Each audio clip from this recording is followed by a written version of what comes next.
부활이 없다면, 예수님께서 약속하신 대로 부활하시지 않았다면 기독교의 존재도 교회의 설립도 2000년 세계 역사의 흐름 속에 그리스도인도 존재하지 않았을 것이다 하는 것 우리가 예상할 수 있습니다.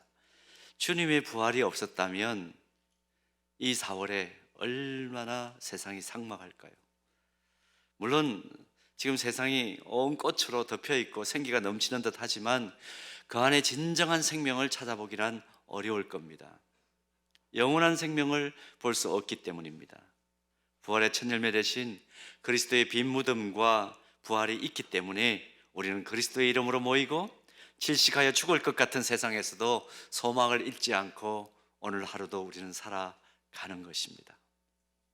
그래서 부활주일에는 지상의 모든 교회와 성도들이 가장 장엄한 찬송, 또 할 수 있다면 할 수 있는 대로 표현할 수 있는 모든 방식을 동원해서 기쁨과 감격과 생명력이 넘치는 부활주일 예배를 하나님 앞에 올려드리는 것입니다.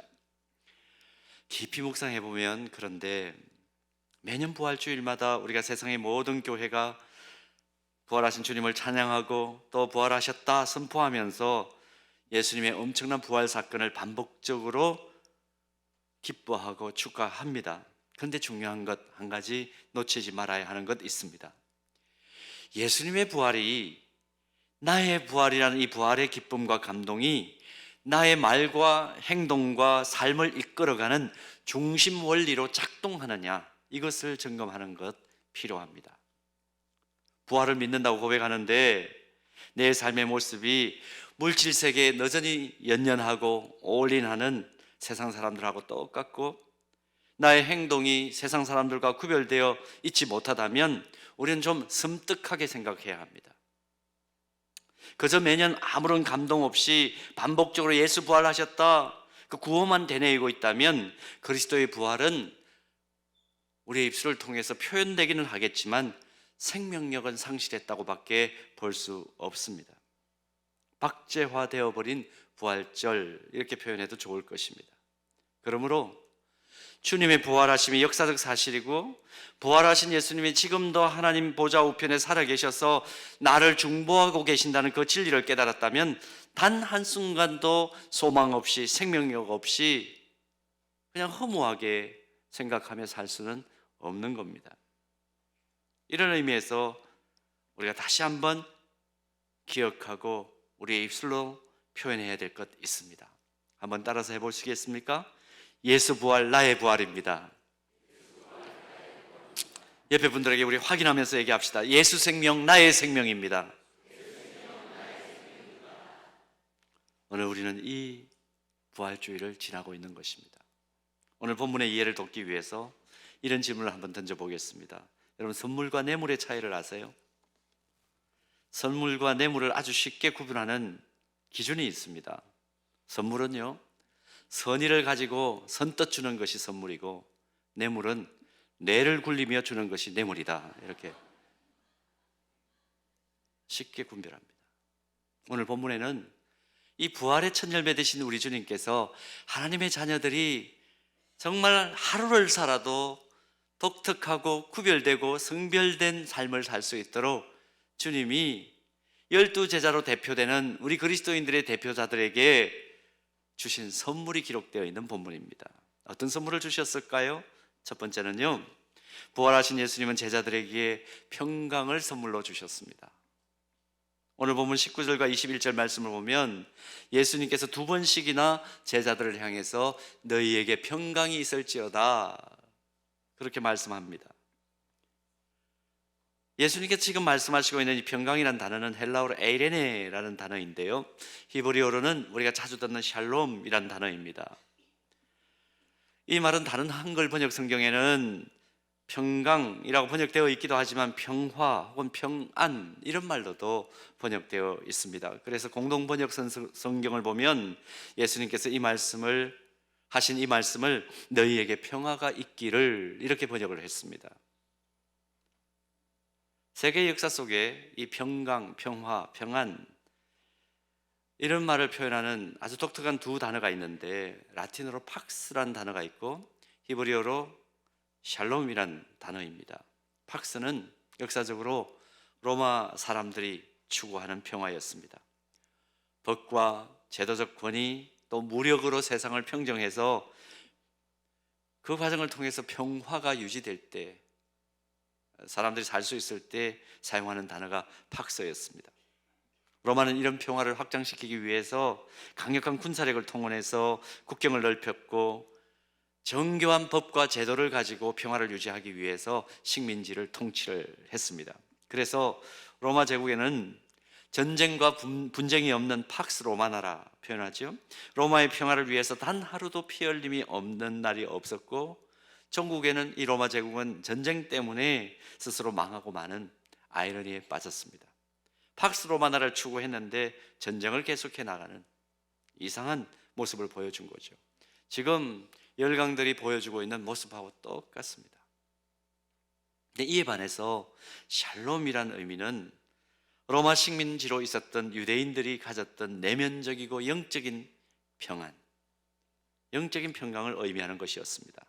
히브리어를 사용하는 유대인들은 가진 자나 못 가진 자나, 성공한 자나 실패한 자나, 건강한 자나 병약한 자나 모두에게 인사를 나눌 때마다 샬롬 이렇게 인사를 나누었습니다. 진정한 평화는 싸움이나 전쟁이 없는 상태가 아니라 인간 내면의 영혼으로부터 자연스럽게 흘러나오는 내면적인 평안이 유지될 때 진짜 평강이 있는 것입니다. 그 상황을 유대인들은 보여준 것입니다. 그래서 유대인 공동체 전통에서 샬롬, 너희에게 평화가 있기를 이렇게 인사할 때는 아무 문제가 없는 그런 상태가 아니고, 고통도 있고 역경도 있고 뚫고 나가야 될 어떤 여러 가지 장벽도 있고 전쟁을 치르고 있는 상황 속에서라도 유지되는 영혼의 평화, 내면적인 평안을 의미했습니다. 전쟁통 속에서도, 광야 같은 길을 가는 그 세상 한복판 속에서도 전능하신 하나님께 순종할 때 하나님께로부터 오는, 하나님께서 누리게 하시는 평안의 상태, 그것을 샬롬 이렇게 표현했던 것입니다. 부활하신 주님과 함께하는 그 상태, 우리가 인사를 나누었지 않습니까? 부활하신 주님이 우리와 함께 하십니다. 그러므로 우리 안에는 무엇이 넘칩니까? 샬롬, 평안이 넘칩니다. 그 고백을 오늘날 기독교회는 유대인 공동체가 해왔던 그 방식을 이어받아서 계속해서 해나가고 있는 겁니다. 자, 여러분, 지금 여러분들께서는 이런 의미에서 팍스의 평안을 유지하기를 원하십니까? 아니면 샬롬의 평안을 유지하기를 원하십니까? 샬롬을 원하세요? 예수님을 내 삶의 주인으로 고백하고 예수 그리스도를 인격적으로 만나 신앙생활하는 하나님의 자녀로서 내면 세계로부터 자연스럽게 흘러나오는 샬롬을 원하세요?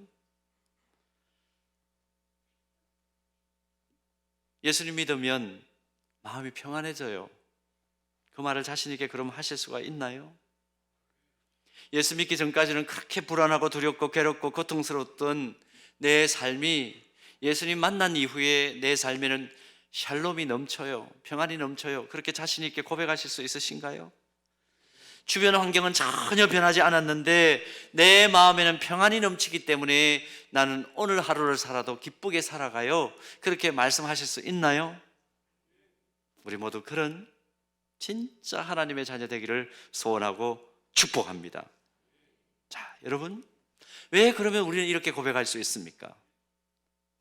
이유는 부활하신 예수님이 내 삶의 주인이시기 때문입니다. 내 마음의 중심에 우리 주님이 좌정하고 계시기 때문입니다. 깊이 묵상해 보면 부활하신 주님이 제자들에게 제일 먼저 주고 싶어 했던 선물이 왜 평강이었을까? 왜 샬롬이었을까? 그 당시는 여전히 제자들을 둘러싸고 있는 로마 군인들이 있었고 위협을 가하는 이들이 있었고 예수님을 십자가에 매달았던 대제사장과 서기관들이 이 예수를 따라다니는 사람들이 도대체 어디 있나 눈을 시퍼렇게 뜨고 예수님의 추종자들을 찾아내려고 혈안이 되어 있던 그 상황이었던 것을 우리는 기억합니다. 예수님께서 십자가에 달려 죽으셨지만 상황적으로는 평화가 전혀 없었습니다. 그러나 평화의 주인이신 주님이 그들과 함께 하시고 그 마음에 주님 주신 평강이 있으면 아무리 외적 상황이 어려워도 제자들의 내면 세계가 정돈될 수 있다는 것을 주님 아셨기 때문에 제일 먼저 평강을 너희에게 주노라, 그 말씀을 하신 것으로 받아들일 수 있습니다. 마찬가지예요. 지금도 우리는 불안사회, 위험사회 속에 살아가고 있습니다. 세상 모든 사람들이 원하는 것이 뭐냐? 단 한 시간에도 좀 잠을 제대로 잤으면 좋겠다. 나 불안해서 도저히 잠을 이룰 수가 없다 하는 것 우리가 지금 듣고 있습니다. 우리도 그 속에 포함되어 있지 않나요? 쉽사리 평강을 얻지를 못합니다. 마음이 불안하니까 상황이 다 불안해지는 거죠. 그래서 세상 사람들이 하는 것이 뭡니까? 인위적으로 평안을 얻기 위해서 별의 별짓을 다 합니다. 술에도 취해보고 힐링 명소라고 하는 여행 열심히 다니죠. 심지어 마약에까지 손을 댑니다. 이런 방법을 통해서 순간적인 평안과 기쁨이 그들에게 찾아올지 모르지만 깨고 나면 또다시 허무해지는 유사 평안에 속고 있구나 하는 것을 우리는 분명하게 보고 있습니다. 그러므로 진정한 평안을 누리려면 어떻게 해야 될까요? 진정한 평안을 내 마음속에 가득 채우려면 어떻게 해야 될까? 오늘 본문에서 그 방법을 찾습니다. 평강의 왕이신 예수님을 내 마음의 주인으로 모셔드리는 겁니다.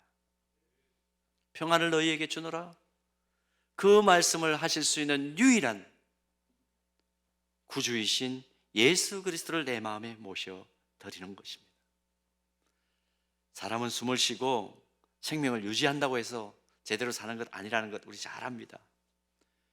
내면 세계에 평안이 있어야 비로소 제대로 산다고 할 수 있는 것이 사람 아닌가요? 먹는 것만 우리에게 주어진다고 해서 우리가 만족하며 삽니까? 우리 그런 피조물이 아닙니다. 우리는 하나님의 형상을 닮은 독특하고 정말 복잡계를 가지고 있는 그런 독특한 피조물이에요. 평화의 왕이신 예수 그리스도가 없으면 진정한 평안과 기쁨을 누리며 살기 어렵다. 그러므로 주님이 내 마음의 주인 되어 주셔야 된다. 이 고백이 있을 때 우리는 제대로 살 수 있습니다. 세상 사람들 나름 평화를 누리기 위해 몸부림치지만 언제나 그 끝은 허망함으로 끝맺는 것 우리가 보고 있습니다. 요한복음 14장 27절에 기록된 예수님의 말씀을 그러므로 우리는 다시 한번 주목해야 합니다. 요한복음 14장 27절, 평안을 너희에게 끼치노니 곧 나의 평안을 너희에게 주노라. 내가 너희에게 주는 것은 세상이 주는 것과 같지 아니하니라. 너희는 마음에 근심하지도 말고 두려워하지도 말라. 요한복음 16장 33절 말씀도 보십시오. 이것을 너희에게 이르는 것은 너희로 내 안에서 평안을 누리게 하려 함이라. 세상에서는 너희가 환난을 당하나 담대하라. 내가 세상을 이겼노라.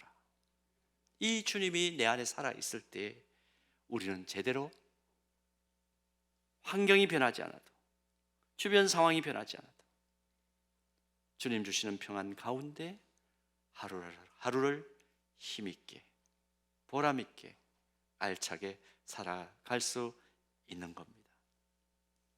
아무리 세상이 요란해도, 아무리 나를 둘러쓴 상황이 어렵고 복잡해도 그 누구도 빼앗을 수 없는 평안을 가지고 살아가기로 작정하는 이 부활주일 아침 되기를 주님의 이름으로 축복합니다.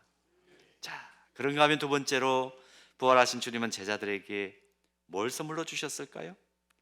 사명을 선물로 주셨습니다. 사명을. 본문 21절, 제자들로 대표되는 하나님의 자녀들에게 평안을 선물로 주신 예수님께서 하반절에 이렇게 말씀합니다. 아버지께서 나를 보내신 것 같이 나도 너희를 보내노라. 이 말씀은 선물로 받은 평안을, 먼저 선물로 주신 그 평안을 할 수 있는 대로 나눌 수 있도록 세상을 향해 우리를 보낸다는 겁니다. 생명이 있는 동안 평화 없는 세상으로 들어가서 참 평안이 무엇인가를 전하는 사명자들 되라, 그 의미입니다. 평화 없는 세상으로 나아가서 늘 전전긍긍하며 불안해하며 두려워하며 살아가는, 근심하며 살아가는 그 사람들의 마음에 평화를 일구어서 어그러지고 깨지고 상처받아 눈물 흘리는 이들을 온전하게 하고 회복시키는 사명을 다하라, 그 의미입니다. 이런 맥락에서 주님이 성천하시면서 우리에게 주신 주님의 지상명령은 굉장히 의미롭게 다가오죠. 마태복음 28장 19절 20절 주님의 지상명령, 우리 다 같이 한번 암송을 하겠습니다. 마태복음 28장 19절에 20절 비추지 않아도 되는데 우리 같이 한번 암송하겠습니다. 다 같이요. 그러므로 너희는, 또 없으니까 안 되네요. 비춰주십시오. 다시 한번 확인하기 위해서. 자, 다 같이 암송합니다. 그러므로 너희는 가서 모든 민족을 제자로 삼아 아버지와 아들과 성령의 이름으로 세례를 베풀고 내가 너희에게 분부한 모든 것을 가르쳐 지키게 하라. 볼지어다 내가 세상 끝날까지 너희와 항상 함께 있으리라 하시니라. 아멘. 아멘. 사실 자막하시는 분들이 굉장히 수고가 많습니다. 설교를 계속해서 따라와야 되기 때문에, 순간순간마다 변하기 때문에 사실 제가 이거 비추라고 드렸는데 여러분 다 암송하실 것 같아서 일부러 얘기한 겁니다. 진정한 사랑, 진정한 섬김, 진정한 배려, 자비와 긍휼의 십자가 복음으로 무장해서 난파선같이 되어버린, 어디에도 마음 둘 곳이 없어서 마음의 난파선을 타고 있는 이 세상을 구원하는 구원선의 역할을 하라, 그 말입니다. 한 손에는 복음을 들고 또 한 손에는 사랑의 섬김을 들고 세상을 샬롬이 넘치는 하나님 나라로 회복시키는 사명 너희들에게 있다. 내가 그래서 너희들에게 사명을 준다. 너희들 세상으로 들어가라는 사명을 준다. 영어 속담에 더러움이라는 것은 자기 자리를 떠난 것이다 라는 속담이 있습니다. 더러움이 뭐냐? 자기 자리를 떠난 것이다. 그렇게 아주 촌철살인같이 우리에게 들려지는 속담이 있습니다. 자, 연못 속에 일본을 가니까요, 비단잉어를 많이 키우더라고요. 어떤 곳에 가니까 대단해요. 정말 물속에서 헤엄치는 이 비단잉어를 보니까 대단히 정말 아름답더라고요. 근데 왜 여러분, 그 아름다운 비단잉어가 우리가 잠을 자는 침대 위로 뛰어 들어왔다고 생각을 해보십시오. 어떨까요? 기분이 좋아요? 더러운 그 자체죠. 빨리 제거해야 될 더러운 그 자체죠. 물고기가 자기가 살아야 될 자리를 잃어버리고 불 속에 들어가 있다고 생각을 해보십시오. 물고기가 아니라 그건 뭐가 되는 겁니까? 뭐가 되는 거예요? 불고기가 되는 거예요. 다른 것 아닙니다. 아름다운 물고기가 혐오스러워지고 또 자기의 본분을 잊어버리는 순간 모든 것이 끝나는 겁니다. 물고기의 본질이 변했기 때문이 아니라 적합하지 않은 장소에 있으면 이런 일들이 일어나는 겁니다. 우리가 입속에 가지고 있는 침 꼭 필요하죠. 침이 마르면 안 되잖아요. 근데 입 밖을 벗어나는 순간 어떻게 돼요? 반드시 닦아내야 될 더러운 것이 되는 것과 똑같은 이치입니다. 여러분, 부활하신 주님을 믿습니까? 주님이 부활하신 것처럼 나의 부활을 믿습니까? 그렇다면 사명을 기억하셔야 합니다. 내가 있어야 될 자리가 어디인지, 그 있는 자리에서 내가 무엇을 해야 될지 사명을 기억하고 사명을 수행하는 겁니다. 아주 효과적으로 사명을 수행하는 거예요. 우리의 사명은 무엇입니까? 평안을 우리에게 허락하신 그 평안을 갈망하는 이들의 그 심령 속에 심어주는 겁니다. 일구어주는 겁니다. 열매를 맺게 하는 거예요. 그게 우리의 사명입니다. 사명을 자각하고 일하는 사람과 사명을 자각하지 않고 일하는 사람의 큰 차이를 우리는 기억해야 합니다. 영업을 하는 전문가들이 새로운 직원들을 훈련시킬 때 늘 인용하는 미국 소매상협회 조사 통계라는 것이 있습니다. 이게 아직도 그런 모양이에요. 이걸 가지고 훈련을 시키더라고요.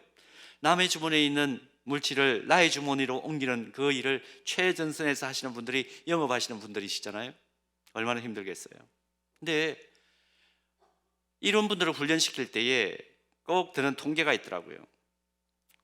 영업직에 있는 분들 100%를 놓고 볼 때 한 번 전화하는 분들이, 영업직에서 일하는 분들이 한 번 전화하고 그냥 말아버리는 분들이 보통 48% 정도 된대요. 영업직을 수행하면서도 한 절반 정도가 되는 거죠. 그 다음에 한 25% 정도가 두 번 정도 전화를 해보고 거절을 하면 전화를 더 이상 안 한대요. 그 다음에 한 15% 정도가 세 번까지는 전화를 하는 분들이랍니다. 세 번까지는 전화해보고 그 다음에 또 거절하면 이제 전화를 하지 않고 또 만나지도 않고 포기해버리는 거죠. 모두가 88%나 됩니다. 그런데 나머지 12%가 끈질기게 연락하고 설득하고 만나서 영업 성공을 한대요. 근데 신기한 것은 뭐냐 하면 이 12%의 사람들이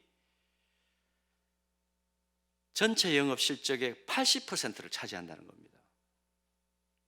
여러분, 우리가 복음을 전하는데 어떻습니까? 오늘 이제 부활절 계란 나눔을 통해서, 부활절 바구니 나눔을 통해서 우리가 새 생명에게 좀 주님의 부활하심의 그 기쁨과 생명력을 좀 전달하자, 그 일을 우리가 하는데, 여러분 지금까지 한 3년 전달하셨습니까? 그리고 오늘까지만 전달하고 나는 끝이야. 그러면 여러분들은 88%에 속하는 소명자들입니다. 이 통계대로라면 끝까지 인내하면서 지치지 않고 주님이 우리에게 주신 평안을 전달하는, 진정한 영원한 평안을 전달하는 그 사명, 우리가 수행하는 12%에 드는 사명자들 되기를, 소명자들 되기를 축복합니다. 평안을 전달하는 사명을 우리가 수행하는데 꼭 필요한 것이 인내라는 것을 히브리서 기자는 히브리서 10장 36절에서 이렇게 밝혀줍니다. 히브리서 10장 36절 말씀, 너희에게 뭐가 필요하면? 인내가 필요하면 너희가 하나님의 뜻을 행한 후에 약속하신 것을 받기 위함이라. 오늘 우리가 부활주일을 지나면서 받은 선물을 기억하십시오. 부활하신 주님은 우리에게 평안을 선물로 주셨습니다. 그 평안을 선물로 주시면서 또 우리에게 주신 선물이 무엇입니까?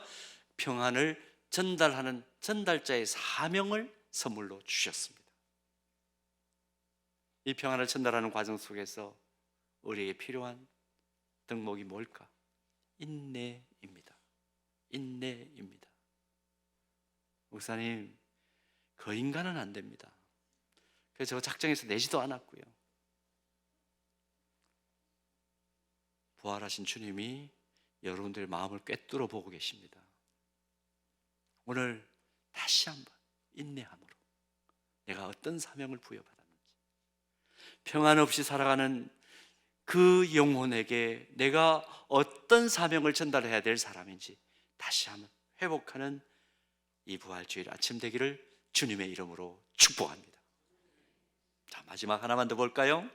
부활하신 예수님은 제자들에게 성령 하나님을 선물로 주셨습니다. 본문 22절 말씀 보면 평안과 사명을 선물로 주신 예수님께서 제자들 향해 숨을 내쉬면서 성령을 받으라, 그렇게 말씀하셨습니다.